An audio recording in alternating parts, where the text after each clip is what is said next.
Hey, everybody. It is Thursday, June 6th, and you are listening to the Mo News podcast. I am Jill Wagner. This is the place where we bring you just the facts. We read all of the news and read between the lines so you don't have to. As you can tell, it is just me today. Moshe will be back on Monday. I would normally say I'm going to keep this short and sweet, which is still my goal, but there is actually a lot of news that I wanted to get to, so let's see how we do. Meanwhile, I hope everybody's Thursday is going well. Happy Friday Eve, as we like to say on the podcast. You might be enjoying your coffee right now, driving to work, dropping your kids off at school, on a walk, wherever you are. Hope things are good, and let's get started. All right, here are the headlines, starting with another criminal case for former President Trump, a big update in the Georgia election interference case, and what it means in terms of timing with the upcoming 2024 presidential election. Speaking of which, some news about who is on Trump's shortlist for VP. A historic liftoff, Boeing's Starliner flies NASA astronauts into space for the first time. Overseas, so far, 6 people have been arrested in connection with a shooting near the U.S. Embassy in Beirut. What is a possible motive? And Georgia, the country, introducing a Russian-style crackdown on LGBTQ plus rights. Back here at home, in a very surprising announcement, New York's governor postpones congestion pricing in New York City indefinitely. We'll tell you why. Yet another streaming service is raising prices. The Wall Street Journal is out with a look at Apple's parental controls. Their verdict? Apple's got a lot of work to do. And what? Does it seem like restaurants are getting louder? I'll tell you about the potential health impacts of noisy dining. And of course, we will end this podcast with On This Day in History. I will do my best to make Moshe proud. All right, let's start quickly with an update on one of Donald Trump's criminal trials. This one is the election interference case in Georgia. What's seen as a small win for the former president, the Georgia Court of Appeals on Wednesday ordered a pause to the proceedings in the case against Trump and 8 other defendants pending the outcome of their appeal, which is looking to disqualify the Fulton County DA, Fani Willis, from the prosecution over her romantic relationship with a top prosecutor that she appointed. Oral arguments in the appeal are scheduled now for October 4th, which means that this case will likely not go to trial until after the presidential election and perhaps not even in 2024. A reminder, this is a case that accuses Trump and some of his allies of a criminal conspiracy to try to overturn his election loss in the state. I should also mention there are also significant delays in the 2 other cases that are still pending against Trump. In Florida, he is charged with mishandling classified documents and then obstructing government efforts to get them back. The judge in that case has indefinitely delayed it. And then there is the other federal case in Washington, where Trump is accused of breaking the law by plotting to overturn his 2020 election loss. That is on hold until the Supreme Court makes a decision on Trump's claim of presidential immunity.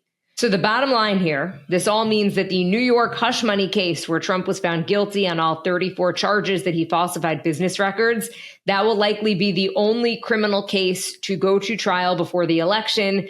And as Moshe and I have reported, that was seen as the weakest and least serious of all 3 cases. And in some other Trump news, the Veep stakes, some reporting late Wednesday from ABC News that Donald Trump's campaign has started the process of formally requesting information from a small handful of potential running mates. Among those who have been asked by the campaign for vetting paperwork include North Dakota Governor Doug Burgum and Senators Marco Rubio and J.D. Vance. None of those names are too surprising. They've been in the mix for a while. Other people will likely be considered, but this is a good indication of Trump's top picks. Officials from his campaign say that he will make the final decision himself. Switching gears to the moon and beyond, Boeing's Starliner successfully launched from Cape Canaveral, Florida, Wednesday for its first manned mission to the International Space Station. The launch of the 15-foot wide space capsule is carrying 2 astronauts, Barry Wilmore and Sunita Williams. It comes 4 years and 6 days after SpaceX, which is the other company that NASA has hired to provide astronaut rides, launched its first mission with astronauts aboard. The spacecraft lifted off atop an Atlas rocket. The flight is a final test before Boeing Spacecraft can be certified to begin regularly taking NASA crews to and from the International Space Station. The company and NASA had to scrap 2 previously scheduled trips because of technical issues. But let's just take a listen to liftoff, mostly because it's fun. 5, 4, 3, 2, 1, ignition. And liftoff of Starliner and Atlas V, carrying 2 American heroes, drawing a line to the stars for all of us. NASA broadcast the launch on Wednesday, even though Starliner does have cameras on board that can show both inside and outside of the cabin. Boeing isn't going to be able to relay that video back down to the ground, though, until the spacecraft reaches the ISS.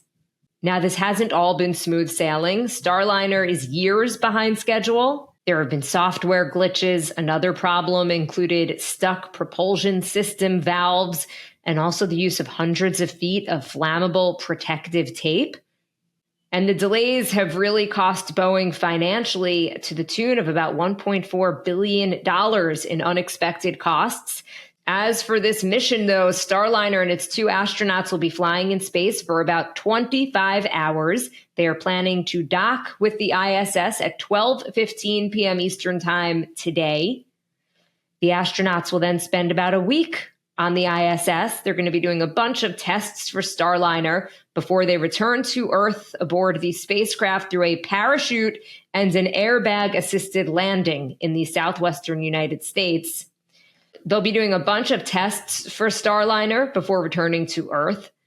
And by the way, some history is being made as well. The astronaut Suni Williams to test an orbital spacecraft. A bit about her. She was born in Ohio. She grew up in Massachusetts. She was a test pilot in the U.S. Navy. And according to the New York Times, she has more than 3,000 hours flying 30 different aircraft.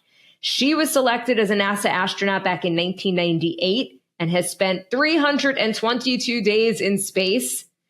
For a while, she did hold the record for the total time on spacewalks by a woman. As for Barry Wilmore, he was also a Navy test pilot. He flew combat missions over Iraq and Bosnia in the 90s. He has been a NASA astronaut since 2000, and he has spent a total of 167 days in space. So it sounds like this Boeing Starliner is in very good hands. Time now for the speed read from ABC News. 6 people, including the alleged gunman, have been arrested in connection with a shooting Wednesday morning near the entrance to the U.S. Embassy in Beirut, Lebanon. A security guard at the embassy has been injured. The alleged gunman was shot by the Lebanese army and suffered non-life-threatening injuries. Local media reports that there was a gunfight that lasted almost half an hour. A Lebanese army statement identified the suspect as a Syrian national. He was arrested and taken to the hospital for treatment. The Lebanese army also says that it has since arrested 5 more people in connection with the shooting, including 3 members of the alleged shooter's family, as well as a Syrian citizen and a Lebanese citizen who are suspected of having a relationship with him. The motivation in the shooting is still being investigated, but a photo circulating of the suspect taken after he was shot shows Islamic State painted on his vest in Arabic, as well as the English letter I and S scrawled on his ammunitions pouch. The State Department says this appears to be ISIS insignia, but that they are conducting a full investigation with Lebanese authorities into the actual motivations. The U.S. Embassy, by the way, is just north of Beirut. It is in a highly secured zone with multiple checkpoints along the route to the entrance. It moved there from Beirut proper following a Hezbollah suicide attack back in 1983, which killed more than 60 people. Staying overseas during this Pride Month, Georgia introduces a Russian-style crackdown on LGBTQ plus rights. This is from Politico. Same-sex couples would be stripped of their rights under terms of a new draft law put forward by Georgia's ruling party. The move marks yet another major break between Georgia and the European Union. Earlier this week, the Speaker of Georgia's parliament brought forward a package of legislation targeting so-called LGBT propaganda. As part of the proposed crackdown, same-sex marriages would not be registered, and only, quote, heterosexuals would be allowed to adopt children. Changing gender would be outlawed, as would any, quote, medical manipulation for the purpose of gender reassignment. At the same time, references to LGBTQ plus people would be erased from public spaces. Russia, which neighbors Georgia, has introduced similar bans on what it claims amounts to propaganda against traditional values. If you remember last year, Russia effectively outlawed the international LGBTQ plus public movement, targeting individuals and organizations in the community.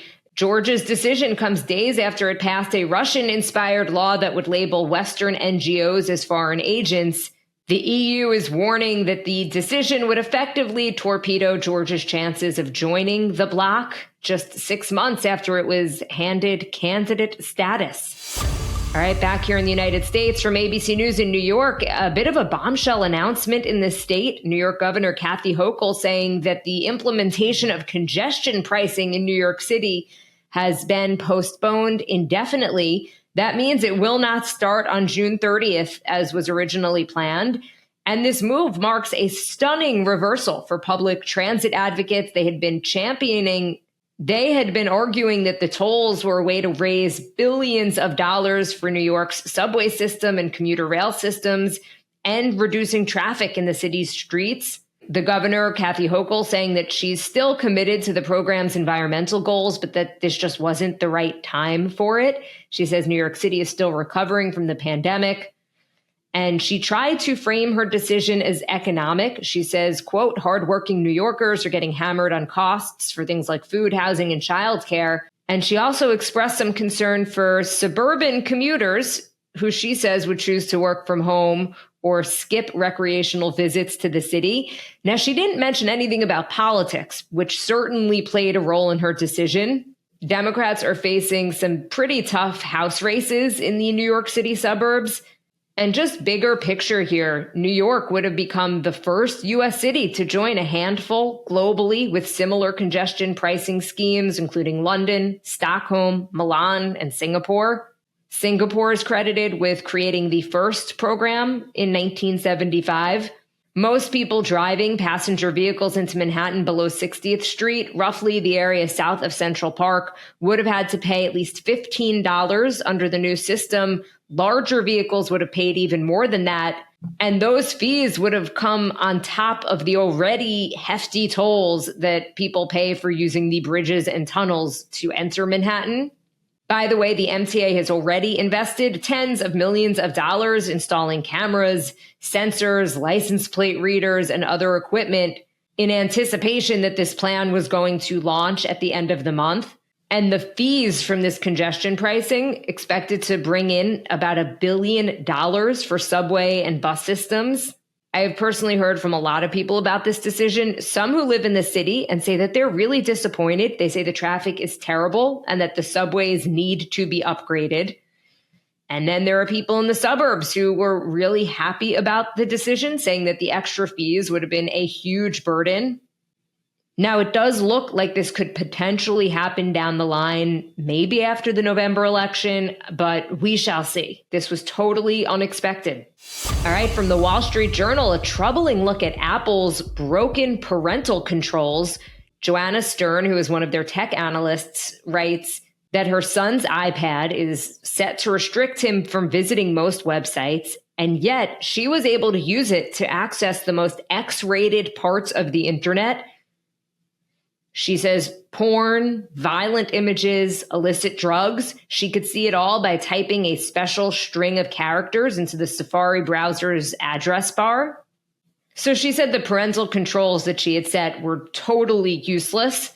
Security researchers had reported this particular software bug to Apple, she says, multiple times over the past 3 years with no luck. Then she contacted Apple about the problem, and the company said that it would release a fix in its next software update. And she says she has heard tons of complaints from other parents. Many report that the app time restrictions that they set for kids, for example, just say you wanted to give them 1 hour to watch YouTube. She says a lot of parents have been complaining that those do not work. Last year, Apple told the Wall Street Journal that it did fix a bug where kids could use their devices even during preset downtime hours. She says the screen time interface doesn't always accurately show how much time her kids are actually spending on their devices. When her son requests to download a new app, she doesn't always get a notification. Apple says, quote, "We take reports of issues regarding screen time very seriously and have been consistently making improvements to ensure that users have the best experience." But two researchers who reported this bug to Apple say that the company is completely dragging its feet. Such a big problem that some parents tell her they are ready to just buy their kids an Android. Now, this story really hit home for me because I know we talk a lot on this podcast about limiting screen time, or at least trying to. My kids, I know, are still really, really young, but I can imagine for parents who have older kids, even if their kids have smartphones and devices, they'd probably feel better knowing that there are at least some safety settings in place. So it's just really disappointing that those settings are apparently not working how they're supposed to. All right, if you listen to this podcast regularly, you know I am not a fan of rising food prices. Housing prices are also way up, but now entertainment companies also boosting their rates. Here's one stat that got my attention from Axios. On average, from their launch to the current time, major streaming companies have increased the cost of their most basic ad-free tiers by more than 40%, and it happens a little bit at a time. So with that, the news from the New York Post, Warner Brothers Discovery this week raising the price for the ad-free subscription to its Max streaming service, formerly known as HBO Max. This move takes effect immediately for new subscribers. It increases the monthly ad-free plan's price by $1 to about $17 a month. And it comes as a range of streaming platforms have moved to raise prices and bundle their offerings with those from other services. Spotify, the world's largest music streaming subscription company, raising its prices again for U.S. premium accounts. The price of ad-free individual plans going up $1 to about $12 a month. Spotify says it's so they can continue to invest in and innovate on our product features and bring users the best experience. And then there is the NBC Universal streaming service Peacock, which plans to raise prices for its ad-free service by about $2 to $14 a month, just in time for this summer's Olympic Games in Paris. Moshe and I have recently talked about how the TV bundle is back. So it is possible, depending on which streamers you like, that bundles could be your best bet and possibly save you some money. And finally, from Axios, restaurants are noisy and dining amid the din could be hurting us. Excessive noise is a health threat. It's not usually talked about, but experts say it increases the risk of high blood pressure, stroke, and heart attacks. All that noise could be even more taxing when we're trying to eat and drink. Noise complaints are increasingly common as restaurants get more cramped and louder. Surveys from Zagat or Zagat, however you pronounce it, and Consumer Reports have both found that noise is diners' top gripe, more than food issues, crowds, or service. The Washington Post looked at the decibel levels of eating in a popular Peruvian restaurant in D.C. The noise level, they say, is standard for a busy restaurant in the city, around 80 decibels, which is about 100 times more intense for human ears than normal conversation. All that noise can make servers and other staffers' jobs more tiring, and it could even make us eat our food more quickly. Research has shown that we tend to drink more alcohol when it is louder, perhaps because it is harder to hold a conversation. So I guess the logic there is just drink? I don't know. Research has shown that we tend to drink more alcohol when it is louder. So here are some things to potentially be looking out for. There are design changes that restaurants might be making, from adding sound absorption panels to spacing tables farther apart as a way to reduce noise and noise complaints.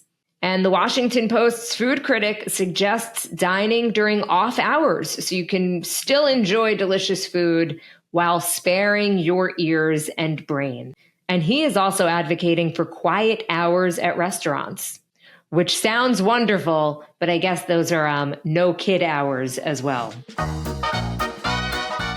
Time now for On This Day in History. On this June 6th, 1944, 80 years ago today, Allied forces shifted the trajectory of World War II when they stormed the beaches of Normandy in northern France, known, of course, as D-Day. The military operation sent over 156,000 Allied troops by sea on 5 beaches, codenamed Utah, Omaha, Gold, Juno, and Sword, to fight Nazi Germany. The invasion itself was planned for more than a year. It was codenamed Operation Overlord. Around 11,000 Allied aircraft, 7,000 ships and boats, and thousands of other vehicles were involved. On that day alone, there were approximately 10,000 Allied casualties and an estimated 4,000 to 9,000 for the Germans. To mark the anniversary, some World War II veterans have returned to France this week. The average age, by the way, of the veterans is over 100, and there are fewer than 200 still alive. We owe them a big debt of gratitude, so we will certainly be thinking of them today. By the way, it was also an important date in weather forecaster history. The Allies were supposed to invade on June 5th, but meteorologists saw a storm coming, so they warned Eisenhower, and they pushed to get it postponed one more day. And experts say that if they had actually done that invasion on June 5th, it would have not been successful. And on the news front, President Biden arrived in France early Wednesday, where he is marking the 80th anniversary of D-Day. On this day in 1946, the National Basketball Association, more commonly known as the NBA, is founded. On this day in 1984, the video game Tetris is released. A Russian computer engineer created the game. Over 100 million copies have been sold, making it one of the most successful video games in history. Okay, that does it for me today. Thank you for listening to the Mo News podcast. Thank you so much for sticking with me on this solo edition while Moshe has the day off. You guys know my usual spiel. Share this with your friends. It will help us grow. Follow us and subscribe so you don't miss an episode, and review us in the App Store. Have a wonderful Thursday or Friday Eve, and I'll see you back here tomorrow.